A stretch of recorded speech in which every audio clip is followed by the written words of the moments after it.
All right, folks, we're continuing with learning features of the graphs of rational functions. Okay, in the last video, you learned how to identify the x-intercepts and the y-intercept of the graph of a rational function. Now we're going to learn about holes, what are called holes. Now, a hole in a graph is literally what it sounds like. Okay, let's say that you have some graph, and let's say that it does something like this. Let's say it's a quadratic. And let's say at this point right here there's a hole. What that means is that there's actually a place where there is no output value. Like the graph continues and then at one spot there's just nothing. There's no number there. At that x value, so like here -3, at -3 there is no output value at all. It just skips over it. It has every value on the left, it has every value on the right, but right at that point, right at x equals -3, there is no output value at all.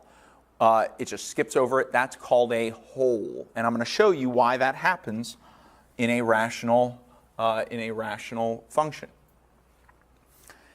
A hole is a place where there is a zero, the same zero for the numerator and the denominator.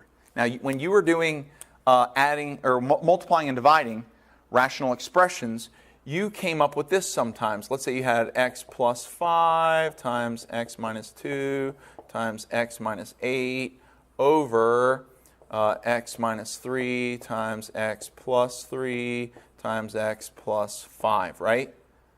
Plus 5. And then the next step, what you were supposed to do is cancel any factors that were equal, that were the same factor in the numerator and the denominator. So we got an x plus 5 here and an x plus 5 here. That is an example of a hole. When you have something, a variable, can't just be like a 5 or a 7, just a 7 up top and a 7, not 7x. If it's just a 7 in the top and just a 7 in the bottom and you cancel them, that's not a hole. You're just canceling a number, okay? If you have a variable factor, something that has a letter in it, and it's identical top and bottom, and you cancel it, see, look, x plus 5 means that there is a 0 at -5 in the numerator, and there is a 0 at -5 in the denominator. When that happens in a rational expression or in a rational function, the graph of that rational function manifests itself as a hole at that number. So this expression right here, if you were to make this a function, f of x equals, the graph of this function would have a hole. There it is, hole. Will have a hole at -5. Okay? And all I want you to do in this video is just know how to identify the hole in a function, where the holes are. It's easy. To identify the holes in the function, just factor the numerator and the denominator, and then cancel any matching factors in the numerator and the denominator, or just identify matching factors in the numerator and the denominator, and those are your holes. So here, the denominator is already factored, it's x minus 3. The numerator can factor two numbers that multiply to -21 but add up to +4 are x plus 7 and x minus 3. And so you can see now that there is an x minus 3 in the numerator and an x minus 3 in the denominator. Therefore, there is a hole at x equals 3. So you take that factor, x minus 3, set it equal to 0, and solve. Add 3, x equals 3. So there's a hole at x equals 3. Okay? Where are the holes in this function? Pause the video, identify them. All right, where are the holes here? Well, it's already in factored form, so really you just got to find matching factors in the numerator and the denominator. Now be careful. This says x plus 5 and this says x minus 5. They are not matching. There is no hole there. Now there is an x plus 4 and an x plus 4 top and bottom, right? And if we were to cancel those, there wouldn't be any more x plus 4s. So we'll set x plus 4 equal to 0.